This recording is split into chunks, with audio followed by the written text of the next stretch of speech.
mm, mm, mm. You know that song, Co-Star by Day 26? That is what I keep on thinking about. So welcome, welcome, welcome. My name is Jasmine. This is Flourish Homestead and Apothecary. We were supposed to go live about 20 minutes ago, but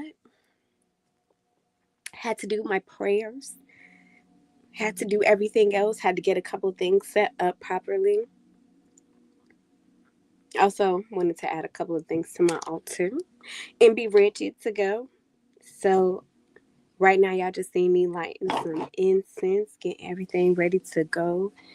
I'm drinking on a wonderful tea blend that me and my mom came up with in the apothecary a couple days ago.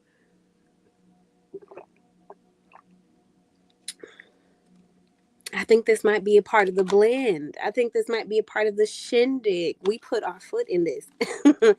But anyways, happy Cancer full moon is a super moon.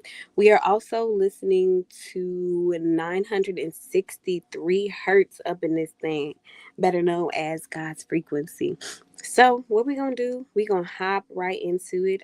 This is our monthly, 2 times a month we do a service here inside of Flourish Homestead and Apothecary. And hold up, I don't like the way my setup is feeling and looking. Let me bring you closer to me. Give my back some support too. So I'm currently bringing y'all deeper into a fold, but also that means that light is in my eye.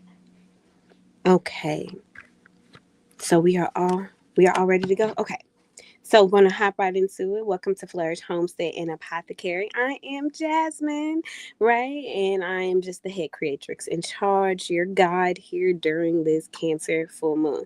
So this Cancer full moon, which is our first one of the Gregorian calendar 2026. So this is the first one to happen after Jubilee Day, is the last in a rare sequence of 4 consecutive supermoons. You know, I'll be looking over here because I got my notes that began in 2025. It rises under the current of course, Capricorn season, like every Cancer full moon takes place in, but pulls us inward, especially with Jupiter being in Cancer right now and it being retrograde and then it conjuncting the moon in Cancer. Yeah, so it's pulling us inward to the waters of Cancer, which is the sign of home, memory, ancestors, and also emotional protection. And for those that are new here, we at Flourish, we are a Black Indigenous self healing collective committed to the return of our culture, spiritual and ancestral ways. We work with astrology, astronomy, and also cosmology, not as separate disciplines, but as the interwoven languages of truth, observation, faith, and belonging. And because we practice ancestor veneration, or our ancestors, when we venerate them, they be looking at us like, baby, not what's astrology or what's astronomy, but they don't know how to separate it out as we have in modern times, right? So at Flourish, we don't separate science from the spirit. The sky is not a metaphor, it is structure, signal, and rhythm. The moon, the planets, and the constellations aren't abstract symbols. They are bodies. They are celestial bodies. They big bodies with mass like gravity. My nose always running when I want to get on camera. Sorry, I had to take that little deep sniffle. um, but these bodies hold mass, light, gravity, motion, and memory. And because we are made of water. Hold on, where's my microphone? Water, salt, blood, breath, and electricity. Today has not been the most optimal day for me speaking. We are already in relationship with the sky, just like we're in relationship with the earth, right? And so the moon does not need our belief to impact us, but it's better if we do believe, right? And so astronomy here at Flourish gives us the language for timing and meaning. The astronomy here grounds us in observable, trackable, and a cosmic reality. And our cosmology reminds us that we are not separate from the sky, but we are a part of it, right? So this full moon in Cancer is a supermoon. And this is a moon that is physically closer to Earth, which means it is brighter tonight in the night sky. We're going to talk more about that, but also louder in our emotional body because this moon is taking place in the 11th house, which is what I call the house of merging, grief, transformation, and rebirth, right? And we are facing a wall, a literal stellium of Capricorn energy in the second house of values, self trust, self resources, resources overall, um, and also grounded protection. So tonight we are going to honor the Cancer constellation. We're going to honor our relationship with it. We're going to honor the moon, Jupiter, and the vertex being there, forming its own stellium. Okay. And we're going to understand how this veiled, dim, and sacred womb heavy section of the night sky impacts us. Okay. So, right as we're about to begin going deeper into this ritual, I advise you to soften. The best way now, because I said to people earlier, yo, this is the moment where you outside at 3 a.m. That's why I slept all day, woke up, got the love and pouring into from one of my spirit mothers, right?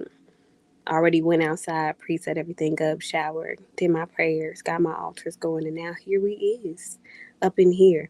And I want y'all to be doing the same thing as you are listening to this message, but also when we go into the Patreon in about an hour, right? And let water, the element of water, but also physical water, hydrate yourself, work with you tonight, and respond to you, and let it interact with the celestial bodies and the cosmic waters, right? So you can figure out how to let memory speak to you. So you can figure out how to work with grief because we've been working with grief because we've been working with water a lot with the 2025 portal we went through because there was low-key a portal opened in water. But we'll talk about that later, probably in the apothecary. Okay. So what is a supermoon? I don't like microphones. Like they just make me feel way too official, and I'm way too goofy. I'm way too. I'm not. Like I'm not so serious. Why so serious? That's what I feel like. Y'all see me in real time. This is how people in the Patreon be seeing me. The family in the Patreon. I know they be probably like, this girl be all over the place. But now we're hopping into a supermoon. So a supermoon occurs when the moon reaches pedigree, or what we call perigee. I always get that wrong. And so we talked about this last time because the last supermoon was the last full moon we had, which was the full moon in Gemini. And so a perigee is the point in our ecliptic orbit. So you know the Earth does orbit the sun, right? In which the moon is closest to us. So while the Earth is orbiting the sun, right? The Earth and the moon also have its own ecliptic orbit, right? But the orbit that the sun and the moon have together also impacts the orbit um, of the Earth and the moon. I hope that makes sense, okay? So during this full moon, the moon reached perigee, which is different than when the moon goes direct or in a full 180-degree opposition at 9:43 p.m. on Jubilee Day on January 1st, right? And of course, we know what Jubilee Day means for us in the Black American community. And so this means that the moon came closest to Earth 2 full days before it went direct. And the exact moment of the full moon that went direct, which is the sun moon opposition, like we just talked about, was at 5:03 a.m. on Saturday, right? So while the moon's closeness and brightness are a part of the full moon's effect, the full moon's opposition is very much so different. So why are supermoons so important? Supermoons are important because number one, let me just tell you that this supermoon was like, it wasn't as close as the last one, as the cold moon, but it was about 225,130 miles, right? So that's still pretty close. And it was about or approximately 14% closer and 30% brighter than the average full moon in the sky. And this is the last supermoon until November 24th, 2026, which I believe is Thanksgiving. Don't quote me on, you know, I don't really be celebrating. Um, and this is the final supermoon that we'll have for the rest of the year up until that time. So why are we talking about this, and why are we going deeper into what a supermoon is? So the first thing we need to talk about, and why I wanted to talk about supermoons in particular, was because this is the final supermoon in a 4-part sequence. And this supermoon concluded a long 4-month arc of amplification, closure, and proximity. Each of the 4 supermoons pulled emotional intensity. Yes, in all of these moons. And even the Gemini full moon, which we were talking about during that time period, right? Were very emotionally and very psychologically intense and pulled a lot of those emotions to the surface. As the final act in the sequence, the floodgates open, and it's in Cancer. So the moon is at home in its home sign, right? So whenever the moon is in Cancer, whenever it's at home, it's often the return to the womb. Cancer governs emotional memory, ancestral lineage, the maternal field, and the body as archive. So a supermoon in Cancer magnifies the grief that we have stored in our body. And if you look at the collective, there was a lot of grieving going on today. Don't let these people fool you. They track planets too, okay? Longing for emotional safety. This one was very big. Understanding who or what makes you feel emotionally safe. And is it you? Now that's the one right there. Do you make yourself feel emotionally safe? Also, old family dynamics. Cancer really will magnify that, especially with the supermoon. And also, if you're having issues with nervous system regulation, definitely came up during this like supermoon in Cancer. Okay. Now, let's talk about the impact of the lag between the perigee and also when it went in direct opposition. And a lot of times they can typically happen on the same day. So with the perigee happening on January 1st, right, peaking at 9:43 the evening, and then us having this rare temporal lag at 5:03 a.m. where the moon went direct today, this meant that the body felt the weight of this moon before spiritual clarity arrived. And that's debatable about if spiritual clarity will arrive with Saturn and Neptune being in Pisces in the 4th house, which is the house rulership for this moon, but also because Cancer is not always known for emotional clarity or for clarity overall, right? Like that's more so air sign energy, Gemini, Aquarius, Libra, okay? But Cancer is very somatic, which is why I know all of us. The day of Jubilee, the hoodoo day of rest, I rested. I mean, when I tell you I slept for 12 hours, indeed I did. Right. And that's because my body felt how heavy this was. And also the emotions that were coming up for me were just extremely heavy. And so I definitely felt this moon before it arrived. It was so deep that I had to sleep. Emotional preparation came before emotional release. With this being a moon that highlights emotional safety, you could often feel like you were preparing for something. But what you were preparing for is the catharsis. The catharsis, really using this full moon as the opportunity to release. You may have cried or felt full and might not even know why. And that's because you were definitely feeling this moon, right? So this was a time gap that was ritually important, right? That was energetically important. And so let's also think about the cosmological and the ritual themes that were going on. So somatic altar work. That's number one. We talked about how somatic this moon is, right? And so a lot of times in this moon, you might have found yourself interacting with your altars in a way where you were letting the altar hold your body. You were physically present doing things on the altar, whether that was cleaning, whether that was refreshing the water, whether that was just standing and spending sacred time at your altars, right? You were letting your body become the vessel or the divination tool. And if you've been like me over the past couple of days, it's been letting grief, breath, intention, and longing, that longing, the emotions really come before you find the words. And in Black and Indigenous systems, especially, right?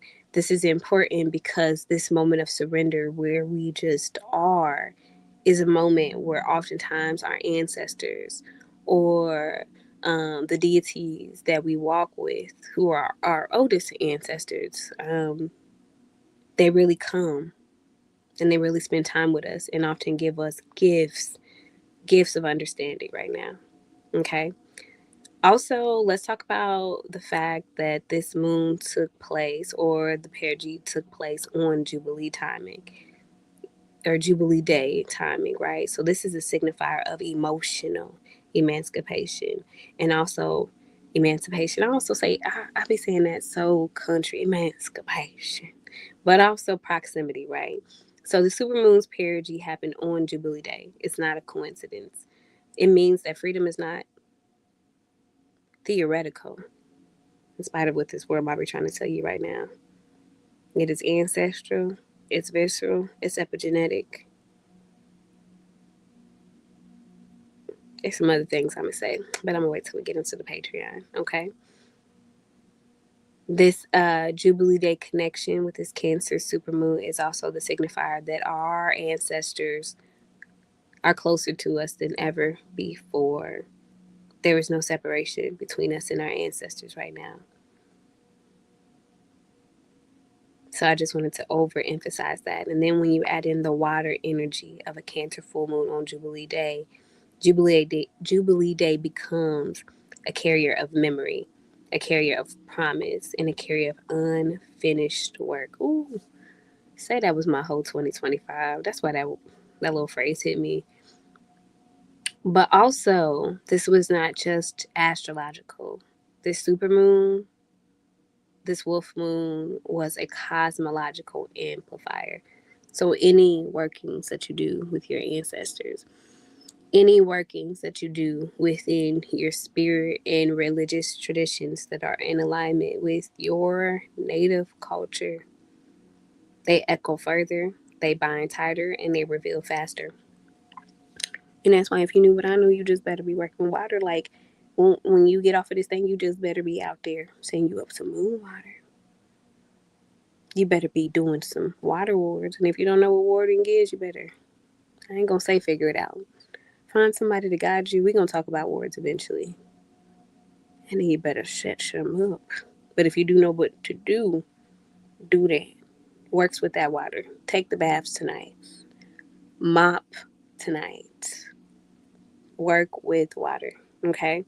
Because Cancer amplifies the ancestral realm. It actually rules over the ancestral realm. So the super moon is not just about emotions.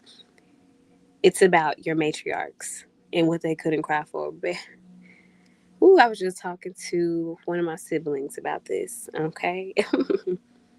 So this water isn't just yours, it's theirs too. Okay. Now, this moon isn't a soft moon because everything we just talked about. It's really a reckoning sort of moon. And a lot of our water based moons, I'm just thinking back to the Scorpio full moon that happened in 2025, have been very reckoning energy because of the ancestral connections that it has to it. So when we think about this moon, we and the connection that it has with Jubilee Day that just passed, we are thinking about the parts of ourselves that still need to be liberated or still need to be free. But let's talk about the wolf moon. So this moon in every full moon in January is called eh, the wolf's moon. And this January full moon is traditionally called the wolf's moon. And it is a name rooted in indigenous traditions here on Turtle Island. The name comes primarily from the Sioux Nation, who noted that wolves were especially active and vocal during this time of the year. A lot of people, a lot of people who are not from Turtle Island tend to thought of this moon as a wolf moon, mistakenly thinking that wolves were hungry and crying out in hunger. But that was not the case. Um, our indigenous ancestors always understood that the wolves were marking their territory We're locating missing pack members, and we're also strengthening hunting formations and reinforcing social bonds through howling and proximity. And baby, I believe that they got a connection with the moon too. And so during these super clear nights where you could see for miles, I am under no impression that the same emotional energy that we often feel during super moons and full moons, wolves in their natural habitat feel it too, right?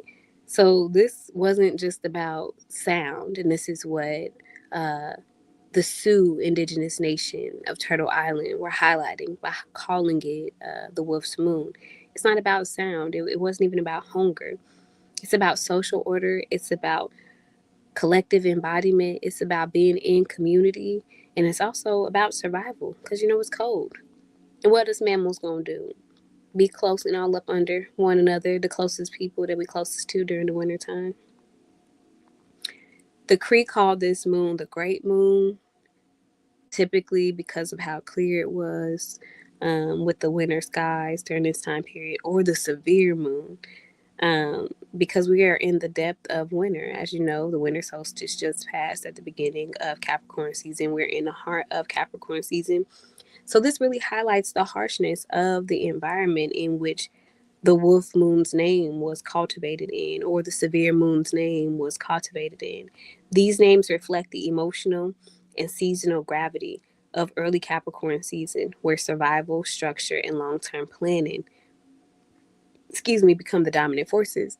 And if you refer back to when we had our last full moon and we were talking about what a lot of our African and indigenous ancestors did, particularly during the winter season, you'll understand why we do a lot of our planning in the wintertime, okay? So, what is the astronomical alignment when you go outside? Because you should, and I know it's cold. And I don't like wearing clothes, but I'm gonna put on a shit ton. I'm actually putting on my overalls, urban farmer life, and I'm gonna sit outside and I'm gonna burn some wood, probably till like 6 a.m., and just sit out with my crystals. And I'm just be in deep meditation and deep prayer and humming and singing. I already got my prayer mat ready to go. It's already been salted, anyways. But when you go outside and when you look up tonight, you'll see with this full moon a striking kind of celestial thing that's going on. Number one, Jupiter, wherever the moon will be, Jupiter is going to be close in right there because they're in the same constellation, which is Cancer. So Jupiter will be visibly close to the moon in this night sky, right? Even though astrologically it's in retrograde, astronomically, retrogrades don't exist. Yes. And also during this time of the year, you can see the Gemini constellation really, really well. So when you go outside tonight, you'll see Pollux and Castor, who are the two twins, one mortal and one divine, of the Gemini constellation. And they will be hovering around this Cancer full moon as guardians or mirrored ancestors. Woo. And Gemini energy and the twin energy means a lot to me because even though my brother, who passed away, he's an ancestor now, is 10 years older than me, we have always been mirrors of one another, and that mirror relationship that we have is only strengthened.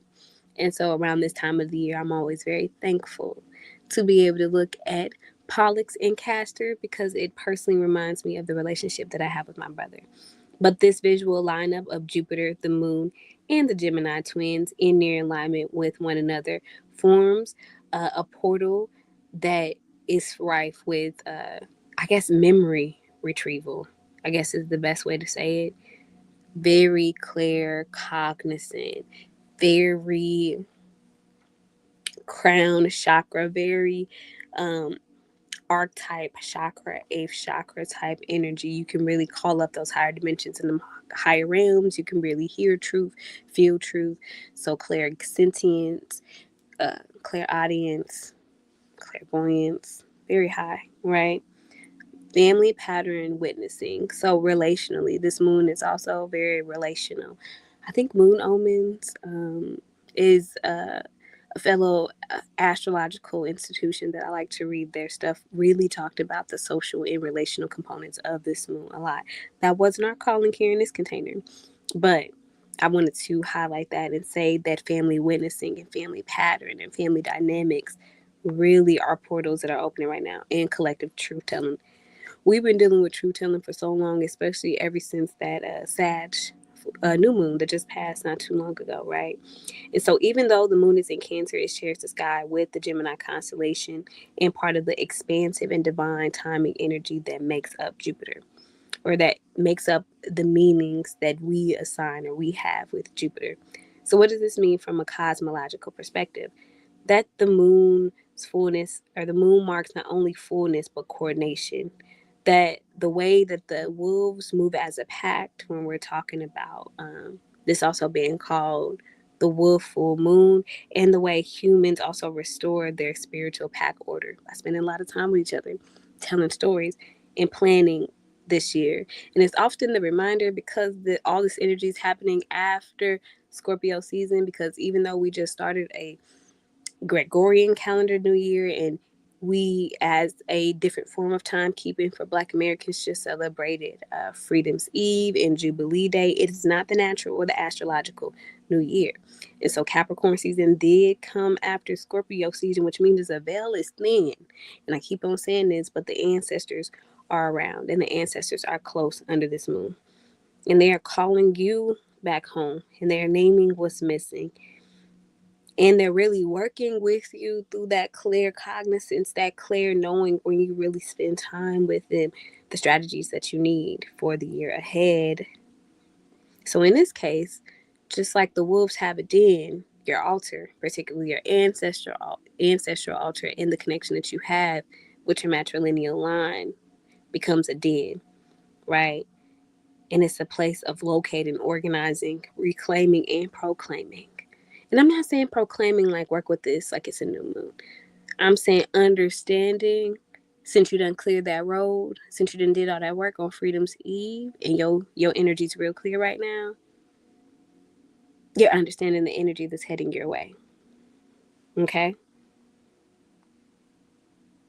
And I think we've already talked. I think one of the other things I would love to talk about too, because I'll be looking at my notes over here, is that the Lahota, or the Dakota people here on Turtle Island, often refer to this moon as a spirit moon. So the wolf moon or the Cancer full moon as a spirit moon, which is a signaling of time for reflection, for dreams, and for spiritual renewal. But I feel like that's what all these winter moons will be around. Okay. But overall, what you really need to understand and take from the understanding of why we call it the wolf moon is, these names often reflect, or the severe moon or the spirit moon, a deep understanding and living within of environmental cycles. So freezing, hunger, stillness, animal behavior, right? So that we don't live alone in this world. We live in nature, and we live with nature. It identifies not only other animal social behaviors and pact orders, but ours, because it's wintertime. All of us are spending a lot of time together. That this time often follows a particular spiritual rhythm of dreaming, ancestral contact, rest, but also winter responsibilities, right? So sometimes this moon, being called the severe moon, often highlighted wood gatherings or closeness, or the need to be protective, or how to arrange different forms of hunting, right? But also cosmological teaching. Like a lot of times, our cultural work is not viewed through the lens that we are cosmological in nature. And it is just not the case. And right? All right. So let's talk about the particular energy for this Cancer supermoon. Again, it went direct at 5:03 a.m. on Saturday, January the 3rd. The degrees were at 13 degrees and 2 minutes of Cancer. It took place in, or is taking place in, the eighth house, which is the house of merging, death, rebirth, and transformation. Of course, the ruler of this moon, the planetary ruler, is the moon itself, because it's the natural ruler of Cancer. And the house ruler, the fourth house, which is the house of home, ancestors, and roots, have Saturn in Pisces and Neptune in Pisces with them. During this moon, we have a stellium in Cancer. So you have the Jupiter retrograde, The vertex and the moon are all in Cancer. Okay, so we already talked about the super moon, and we already talked about how the super moon in Cancer is really the home's territory, which makes this an especially emotionally amplified moon because the moon represents our emotions or our internal world. And we are might be feeling very spiritually tender right now, which is a very kind of 12th house energy, but sometimes that energy can really be there because of the 8th house, and it can feel ancestrally activated because of the energy that's currently in the 4th house, and because Saturn was trining the moon earlier this evening, right? So with this moon sitting at the 8th house, is sitting at the domain of emotional merging, cycles of death and rebirth, which is what Renner represents. Sexual and energetic intimacy. What does merging look like for you? And also inheritance, grief, and soul level transformation. Cancer in the 8th house speaks to grief held in the bones and healing through feeling, not just words. Ancestral release through ritual, intimacy, and water based care. Cannot stress that enough. Okay, it's been 30 minutes. I don't care how many times I use this. It's never going to give. I, I don't know. Oh, my laptop is driving me crazy because I can hear her humming. When I tell y'all, and that's why I got this particular hertz on, because it's a very high hertz because my hearing is so sensitive right now, and I can just hear the littlest thing, and it annoys me so much. Ooh, when I get done with this video, I'm heading right downstairs and boiling me another batch of this. Ooh, before we go into Patreon, to our Patreon for the rest of the evening. I'm also putting some essential oil on me. Of course, I'm not into naming publicly brands, because y'all know how we roll.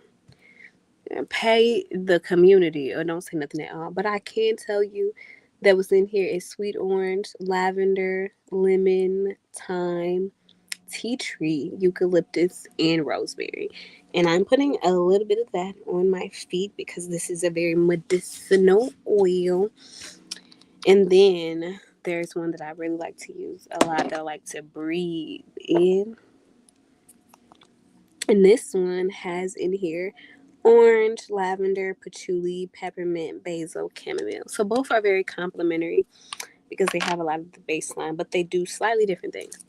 So one does a really good job for the nervous system. Oops, almost had a little cutesy exposure online. Don't want that.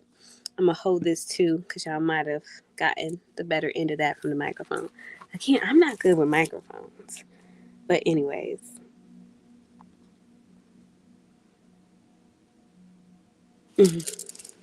I needed that. That felt good. I'm not good with microphones.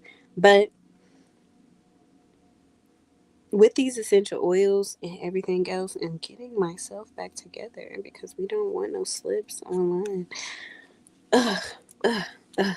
Thank y'all for taking that small break with me. This is what be happening inside the Patreon. So if y'all be wanting slightly more chaotic moments, because I've been trying to hold it together the best I can on here, in the public arenas, but I can't really do it that well.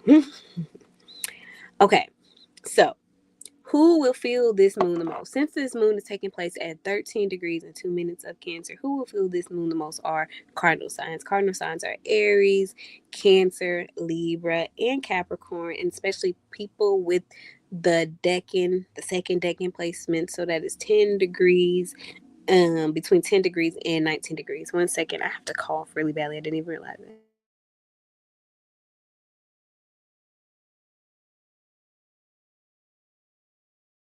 Okay, we are back. I forgot to blow my nose before these. So if I don't blow my nose, unfortunately, it always makes me feel like I have to cough really, really badly. But I'll make sure that I do that. Okay. So this energy, especially for people who are 10 to 19 degrees of cardinal signs, will be having very initiatory and like kind of spiritually aware, new spiritual energy, new emotional and spiritual energy kind of coming online, awakenings, okay? The major aspects for this moon is the moon conjuncting Cancer in retrograde. So that was at 5:34 p.m. earlier today. And this amplifies emotional wisdom, expansion of your grief capacity. So really understanding how deep your grief is if you have not been dealing with grief very, very well. Even if you have been dealing with grief very well, it's Cancer energy. Cancer governs a portion of the ancestral realm. So this could feel that energy, right? Which brings up old emotional lessons that really just need some form of integration right now. The moon will be opposing Venus in Capricorn at 3:40. So yesterday morning around 3:40 a.m. there was tension that took place because of this opposition, 180 degrees, in which the emotional needs of the moon being in Cancer in relationship, control, or performance with that Capricorn, Saturnian 10th house career energy really might have come on board or still might have lived in your body throughout the day of this full moon. And what is really highlighting with this axis is where do you need more fluidity or tenderness, and then where do you need more self-containment, right? um Relationship wise, where do you need to be a homebody, build that home within yourself, and what can you give to a responsible partner? Again, when I talk about partnerships, everybody always like love, romance. No, I'm talking about all of your relational field, okay? The moon will also oppose Mars in Capricorn. That went direct at 7:37 a.m. yesterday morning. So this creates friction between the softness of Cancer and the assertiveness of Capricorn. So think emotional honesty may clash with like your stoicism. And listen, my Jupiter is in Cancer and my moon and a couple of other planets is in Capricorn. So this be my steeds all the time: emotional honesty and stoicism. But the truth in this is to remember not to armor up, is to understand what is underneath that and what is your Capricorn father energy part of you trying to protect you from. Okay. So with this, we have a Capricorn opposition cluster. So the moon is just not facing the sun. When we talk about this, we just talked about the multiple other planets that the moon will also be opposing. So it's the sun, Venus, Mars, and Mercury. Okay. So sun, Venus, and Mars are all in the second house. So there's a true direct opposition, and Mercury is in the first house with the ASC. So in Sagittarius, okay? And the sun, Venus, and Mars are all in the second house with Pluto in Aquarius, because Pluto in Aquarius is in the second house too. So this opposition intensifies the themes of personal values, second house energy, shared emotional needs, eighth house energy, which the full moon took place in, private tenderness, which is Cancer energy, public performance, which is Capricorn energy, safety, Cancer energy versus success, Capricorn energy. Okay. We also have some, I don't really want to call them lighter aspects. They're a primary aspect to this full moon. We just talked about the sun trining Saturn and Pisces not too long ago. So that happened at 2:45 on 2:45, I think, on the actual 3rd. No. I guess that'll happen here on January the 4th. So 2:45 on January the 4th. So this energy will be peaking soon, actually, and it anchors emotional needs into spiritual maturity, right? Because Saturn governs containment, structures, tradition, success, the MC or the midhaven, which is the highest part of your chart. Okay. And then spiritual maturity is governed by Pisces, because Pisces is the last of the zodiac signs before we start over in Aries. And it also governs over the 12th house, which means so much spiritual maturity that there is no disconnection between you and source, right? Also, deep ancestral structuring and karmic support. Saturn is deeply karmic, and there is a certain amount of ancestral structuring ancestral primordial energy, your oldest ancestors. Think old cocoon energy that really is heightened by Pisces and heightened with this trine with the moon in Cancer trining Saturn and Pisces. And what this really is asking you for, or highlighting, if you feel this especially in a couple hours, is cosmic alignment. Making sure that what you're doing, how you're living your life, the things that you are calling in and you're making the way for is in alignment with what source, creator, universe, your Ori, your highest self, your first witness got set up for you in this lifetime. So they can give easy, and so you can receive easy. Okay. But what might be complicating this little bit is that at 8:34 this evening, the moon in Cancer squared Chiron in Aries. So this is a lot where those emotional wounds around selfhood, abandonment, or unmet protection came up. So the things that your family couldn't give you. So my Chiron is in Cancer, and so a lot of my work in my own healing that I have to do centers around the belonging issues that I did not get from my family, the unmet emotional needs that centered around my belonging that I did not get from my family.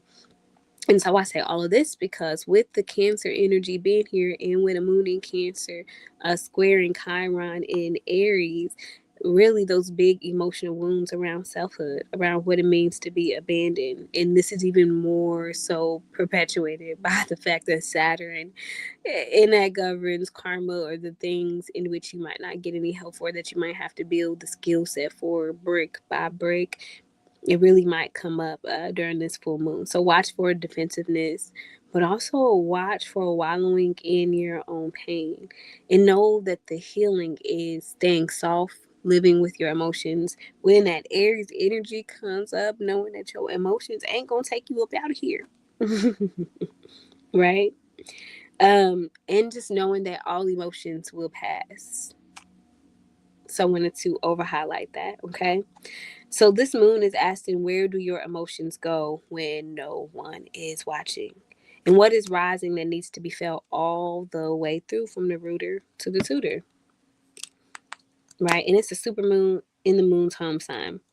So this is almost giving deep water Pisces energy that is amplified by Neptune, by the North Node, and by Saturn, all being in Pisces. Okay. And so with this being here, understand that the opposite of this too, with the energy being here of that deep Pisces energy, is that Capricorn stellium that's allowing this full moon to have a little bit of structure to it. Okay. And so this moon will move tectonic plates inside of you, just not your tides. And what I mean is, like, you might find your boundaries being changed. You might find the way that you want to do things or navigate things or structure things. And it could have a very emotional and spiritual experience with Saturn being in Pisces, with North Node being in Pisces, and with Neptune being at home in Pisces. Okay. So then we have let's talk about the axes that are activated, because every full moon, because of that 180-degree energy, is the axis. Okay, that is highlighted. So the axes that are being highlighted, particularly here, other than Capricorn Cancer energy, is also 8th house, 2nd house energy, because you have the full moon in the 8th house, and then you have that Capricorn stellium in the 2nd house. Okay, so we are going to talk about that particular axis first, and this represents emotional intimacy versus material security. I be wanting to fight this particular axis sometimes, because I have a lot of Capricorn energy in the 2nd house, and emotional intimacy and material security be coming up a lot for me, because I'm learning that I cannot sacrifice one for the other. They are both inextricably linked. And so that is the case for all of us right now, particularly as a collective during this full moon. And so in the 8th house, you have the moon, you have Jupiter retrograde, and you have the vertex in Cancer. The 8th house governs merging grief, shared resources, energetic entanglement, sexuality, and transformation. It is also governed by Pluto and also by Scorpio. with the moon being here in Cancer, emotions are deep, ancestral, and very vulnerable. And that's why I'm saying that deep waters, Pisces, but also kind of scorpionic, Plutonian energy to it. Could really enhance the emotions of this full moon, right? And so this is the house of what you can't control: death, ending, soul contracts, karmic loops, entanglements, right? And also your transformation. But Jupiter being retrograde here and it being exalted in Cancer, um, also is expanding and bringing up old emotional wounding or old family patterns, especially with that square between Chiron in Aries and the moon being here. And it's really asking us to really work on expanding and exploring those familial wounds, those emotional wounds that might also be connected to family or to your ancestral lineage. So, therefore, epigenetic. And what does integration look like for you? Because, yeah, this is a good time to really call on spirit and work with ancestors and work to figure out what integration or what wisdom looks like. Okay. The second house energy is the other side of this axis, right? And in the second house is the sun, Venus, and Mars, who are all in Capricorn. The second house governs values, money, body, autonomy, and self worth. It is governed traditionally by Taurus energy, okay, and then by Venus. So, with so many Capricorn placements being here, this is a drive for control, structure, and preservation. So still earth energy, but definitely different. Like Taurus and Capricorn, even though they are earth, they very much so represent different things. So the second house is saying, I survive by containing, right? I survive by understanding what are my values? What does my body need? What is my self worth? What does stability look like for me? What does resources look like for me? But the eighth house is saying, I also survive by surrendering and asking for that balance, right? So the tension between the eighth house and the second house means you may feel torn between emotional intimacy and financial independence. What I mean by financial independence is right now, if you are 46 minutes into looking at me in this video, you kind of know that you can't sacrifice your emotions for financial independence. And if you do, it's only you can do it for so long before it becomes an issue because you're a highly sensitive person, right? It could be highlighting how grief might be interrupting your productivity, right? And so, with the eighth house being here and with it governing grief, what are those family patterns, those dynamics, those uh, emotional wounds that might come up about selfhood, about abandonment, even about belonging, right? That might impact you getting what you need in this lifetime. What are the things, the resources, the values and other things that you're going to call down to help stabilize you in this earth realm, because the second house governs the earth realm, which is why it governs the body. There also may be in partnerships, again, partnerships are any agreements that you make relationally and socially with a person, right? Maybe demanding deeper merging or firmer boundaries. And there might be some that are requiring you to go deeper, and there might be some that might be requiring you to move to more of a place of interdependence, right? Where identities matter too. There also could be financial triggers tied to family, caregiving, inheritance, or emotional labor, right? So this is where money meets the memory axis. What are you paying for, right? And then what in what ways is your relationship with your money holding you back because you're repeating cycle or doing things that your ancestors already paid for, bringing in that deep jubilee energy, okay? But traditionally, the axis that Cancer energy sits on is the fourth house, 10th house axis, which is about home, roots, ancestry. The lowest part of your chart, the IC, is ruled by the fourth house in Cancer. And then the public visibility, or your MC, or Saturn and Capricorn energy, which also governs the highest part of your chart. Okay, so in the fourth house, which is the house rulership of this moon, we have Pisces. with Neptune and Saturn being there. The fourth house is your emotional foundation, your ancestral lineage, your native home spaces, and also your psychic root system. Saturn brings structure, discipline, and also ancestral responsibility. Neptune brings fog, intuition, spiritual longing, and illusions. Together, they challenge us to build a realistic spiritual home. Ask me how I know about, yeah, ask me how I know about that. That's also a Patreon conversation. But then the 10th house, which is empty, right? And with the 10th house being empty in Pisces, well, it's technically not empty because the South Node is there, which is where Virgo is, right? This is your house of public, self, career path, and your legacy. And while the fourth house, well, I guess technically it is empty, the 10th house, because the North Node was not in the fourth house. So my bad. I'm processing that and realized, like, wait, no, actually the 10th house is empty. But it is Virgo, right? And right now the South Node is in Virgo, even though the South Node is in a different house, okay? But traditionally, the 10th house is your house of public, yourself, your career, your legacy. While the fourth house is active, the 10th house is being silently challenged. And so you may feel being called inward. While others demand output, you may question whether your public role reflects your ancestral truth. Man, I went through that reckoning a couple years ago. Boy, the lessons that I learned. So the tension that you might be experiencing on the fourth house, 10th house axis may feel like your career may feel hollow if your home life is unstable. You may feel called to redefine what success looks like to you through a lineage-based perspective and not a capitalistic one. There may be a need to reconnect with your maternal or your ancestral home practices before building anything else, especially because of the connection that this moon got with Jubilee Day. Okay. So when we're talking about both the axes that were highlighted with this Cancer full moon, we're talking about the 8th house, 2nd house axis, and then the 4th house, 10th house axis.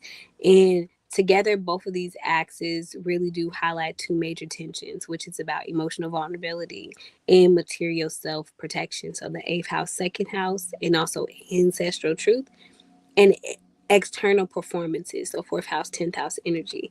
And together these form a kind of like ancestral economy map. What is being passed down emotionally and financially? Emphasis on the connection between emotions and finances. If you don't have an emotionally regulated body, it might be really hard for you to hold on to finances. Okay? Where are you being asked to merge, release, or reclaim? And can you structure your legacy around your real emotional needs, not your performance metrics? Okay. And then the Cancer supermoon energy, my stomach is like, ask you to build your altar before you try to contribute somewhere else. Okay. So as we know, I'm gonna take me a little drink of water or my tea. Mm.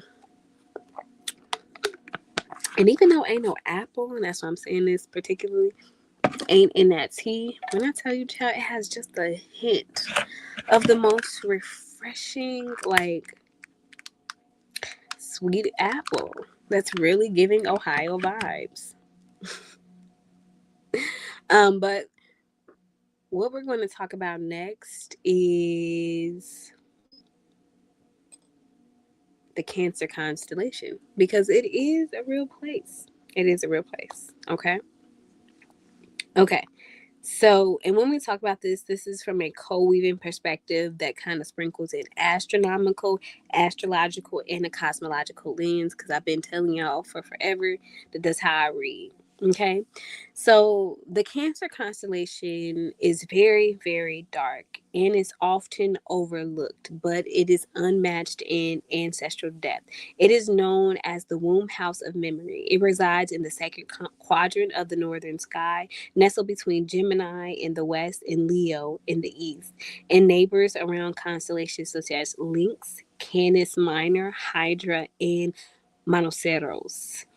Though Cancer ranks only 31st in size among the 88 constellations and is the second dimmest Of all of the zodiac signs, it holds a particular place in ancestral and spiritual cosmologies, which is why we talk about it through that lens when we're talking about astrology. Its veiled nature is intentional. Cancer does not reveal itself to every passerby. It only invites those who are soft enough to remember through feeling, through embodiment, not sight. Best visible in March after 9 p.m., far from city lights and digital noise. Cancer sits in the quieter region of the sky, facing the galactic anti-center. So we talked about Sagittarius during the Sagittarius new moon, which was the galactic center. But then Cancer sits near the galactic anti-center. It's a constellation not of visible dominance, but of energetic depth, asking us not to be seen, but to be felt. Astronomically, it holds the Beehive cluster, better known as M44 or Praesepe, a dense stellar nursery located approximately 577,000 light years from Earth. This cluster, whose name means manger or crib, is a literal and a symbolic home for cosmic gestation and also spiritual kinship. The beehive contains over 1,000 stars, visible with even without a telescope in the dark sky traditions, and has been long recognized in African Hoodoo and indigenous star teachings as a symbol of community, ancestral labor of soul gathering. So that kind of gives you the understanding about why we talk about Cancer in the way that we talk about Cancer from an astrological perspective, right? And so, from an astrological or cosmological perspective, Cancer governs the emotional body, matrilineal memory, self protection work. It rules over the fourth house, so the home of roots. I said roots, ancestors, home, and also inner sanctum. But to the Dogon tribe, to the Nile Valley cosmologists, and also here within our Hoodoo lineages, Cancer is far more than a crab. It is a cradle, a blood vessel, and a spiritual room. In these systems, Cancer is known not for its claws, but for its capacity to hold, gestate, protect, and midwife what is not fully entered the world, which is why it governs the mother's energy. It is a place that we return to, not where the journey starts, but where we circle back or where we come back for rest, for memory, and for rebirth. In Kemetic or Egyptian teachings, Cancer is also aligned with the scarab, the divine beetle that rolls the sun across the sky and initiates rebirth from the unseen. It is where the Ba, the soul, returns to rest, and the Ka, life force, is reborn in fluid memory. The balance of Mat is often whispered here but not shouted. In Mississippian and other Turtle Island cosmologies, this part of the sky is where the ancestors walk between dreams and the daylight, between waiting for their name to be called. I said between waiting for the name to be called and waiting for their names to be called by ancestors. Sorry about that. For the Gullah Geechee portion of the lineage, bees are often used as messengers of the dead in association with Cancer energy or with summer energy or with the sky hive energy of this time period, where spirit gathers in the constellations to protect, to remember, and to guide the living. We're going to talk deeper about also what Cancer energy represents in the Hoodoo cosmology. Cancer often governs sacred practices like grief baths, ancestral libations, and water offerings, moon mirror rituals, and sleep based dream altars, protection spells for the womb, for children, and for sleeping spaces. Also, ritual cooking or somatic cooking with intention and with deep memory or embodiment. And also, emotional body care and spiritual hygiene and soul containment are things that are often associated in what we work with either during Cancer season or when the moon is in Cancer, right? So overall, the Cancer constellation is a water powerhouse, right? Because it is the water or the energy that remembers. So water holds memory. And in Hoodoo tradition, it's the saying that says no one cries alone, not even the dead. Okay. But spiritually, this is also a dark gate or a liminal sky opening between visible stars, a celestial womb where reincarnated souls wait to re enter the body or return to the ancestors. So we are talking about that anti center portion of it, but also because this is the place in the sky where over 1,000 stars are in gestation right now. And that actually does mean something. The beehive cluster in this context is not just a nursery, it's the ancestral village in the sky where spiritual kin gather, right? As the hive mind of guardians, of pattern watchers, of grief holders, of sacred timekeepers, and of ancestors who are promising that they will return. It is where your soul may be paused before choosing this life, okay? So we've all been in that part of the sky when you understand it from that perspective. And ultimately, Cancer, the Cancer constellation, is what I would call a threshold constellation because it is a sky womb, it is a salt chamber due to its relationship with the ocean, right? And it is also a memory bath. And because it's so dim, this part of the sky represents that these stars don't demand attention. They demand for you to go inward. They wait for you to be soft enough to be seen. Okay. And so, why is all of this important when we kind of just tell the story in a, I don't want to say mythological way, but in a more cosmological way? Why is everything that I'm saying so important? And why was I saying it in that way? And that's again because when we're talking about Cancer, we're not just talking in astrology, we're not just talking about an abstract symbol or abstract place or personality trait. We're talking about a real constellation made of real stars that emit light, radiation, gravity, and electromagnetic force, all which interact with the earth and that interacts with us, right? And simply because Cancer is a constellation that is quieter, less visibly dominant, um, doesn't often mean that it's not as powerful or that it doesn't control major portions of our lives, right?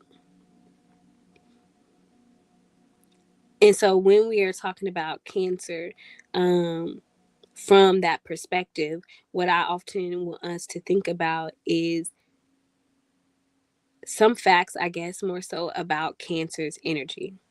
And so, like I mentioned time and time again, um, Cancer holds the galactic anticenter. This is the direction that directly opposes the opposite dense luminous core of the Milky Way near Sagittarius and near Scorpio. This matters because Sagittarius orients us toward the galactic center, which just passed, right? But Cancer orients us toward the galactic or the cosmic periphery, the place where gestation, memory, and return happens. Cancer is not just about propulsion hour, it's about containment, incubation, and belonging.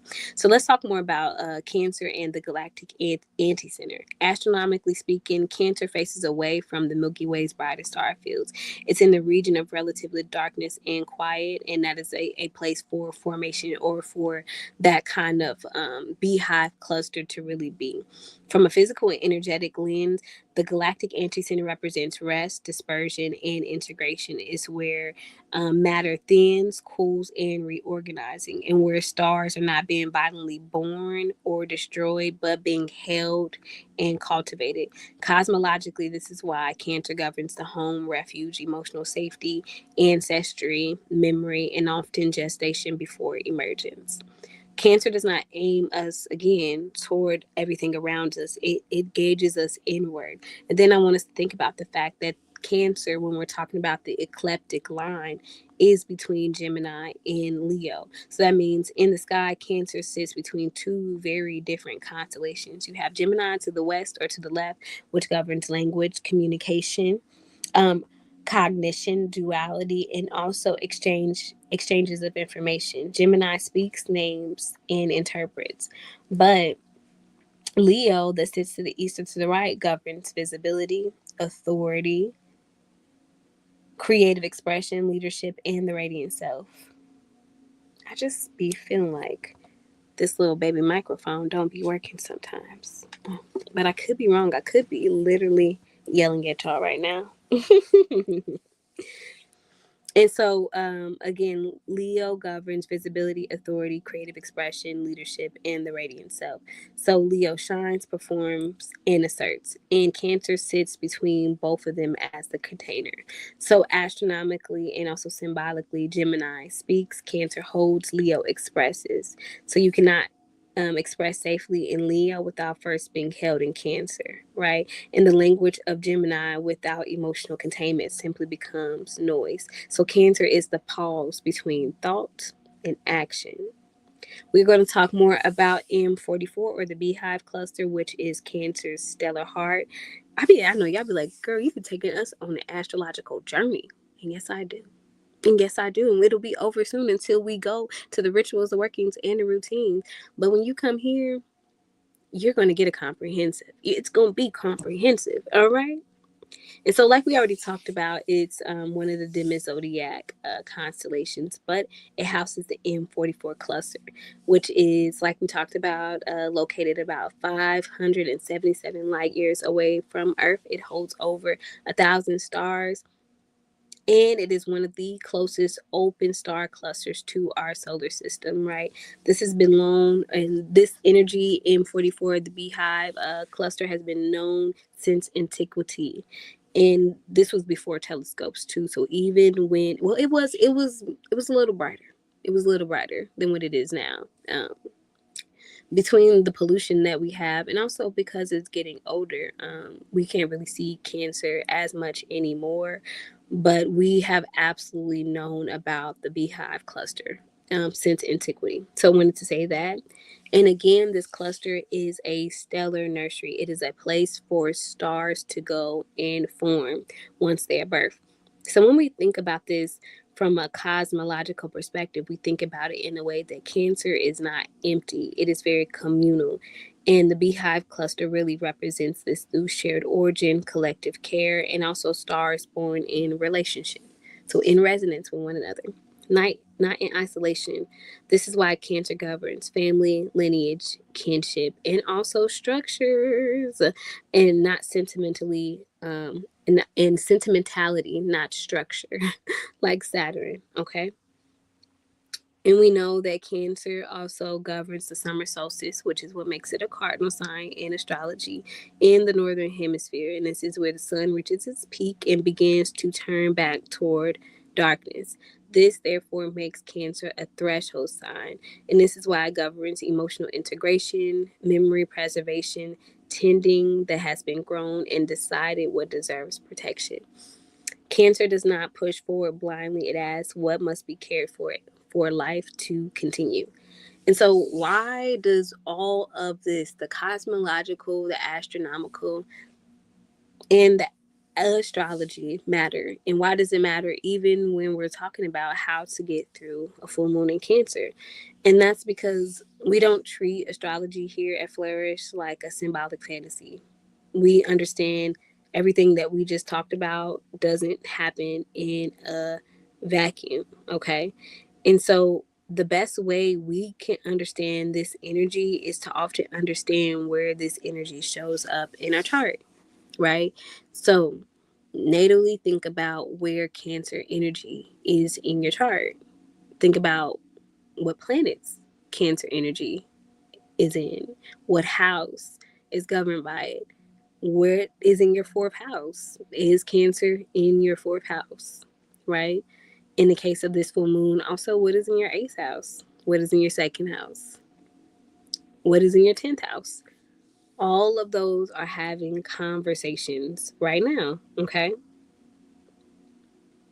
So when we are thinking about the Cancer full moon and tying everything that we just talked about back to astrology, we are not just talking about an emotional archetype in isolation. We are talking about a lunation that is astronomically, symbolically, and energetically oriented toward the Cancer region of the sky, which again we know is the galactic anti-center. It is the quietest part of the sky, but it is also uh, um, a place where it's not as dense as the galactic center, but it's a place where gestation is. It is a place where stars can go and develop. Okay. So now, what we will talk about just a little bit is what the full moon logic is that makes this different. Everything that's going on. I know we already talked about um,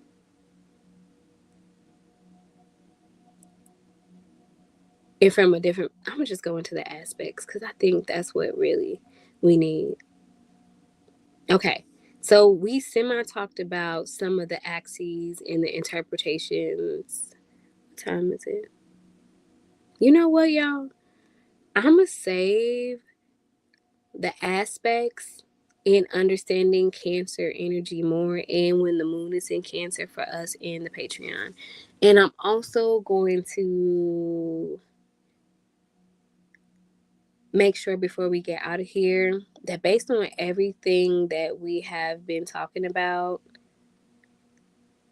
well, hold on, listen. Okay, I think I do want to talk more about the major conjunctions. So with the moon conjuncting the Jupiter retrograde in Cancer, this amplifies that emotion, that spiritual or that ancestral emotion, that spiritual regression, and also that lineage based memory expansion. So Jupiter retrograde brings back old family patterns and past life soul contracts, and also emotional narratives that feel larger than the present moment. You may feel flooded with memory, emotionally full beyond explanation, and called to forgive or release someone you've never even met. That's the one right there. And so the spiritual meaning of this is the moon is returning at a soul level curriculum that you thought you had completed, and now you must embody it with grace, not intellect. I really wanted to talk about that. And I think, again, we already talked more about Aries. Yeah, I'm going to just save the rest of this for the Patreon in some form or capacity. But I think for real, y'all, I'm just going to go to the questions. Okay, so overall for this full moon, I came up with 20 questions, but I think we might just talk about a couple and a couple only. So I want to really talk about inner mother work. This moon is a moon that really, if you use it through that ancestral perspective that we've been talking about, especially that matrilineal perspective, you can really do inner mother work on yourself. So one of the questions that I think would be really, really good to ask yourself is, what memories rise in my body when I think of the word home? Whose voice or whose absence do I hear? In what ways have I inherited unspoken grief, and how has my body learned to carry it?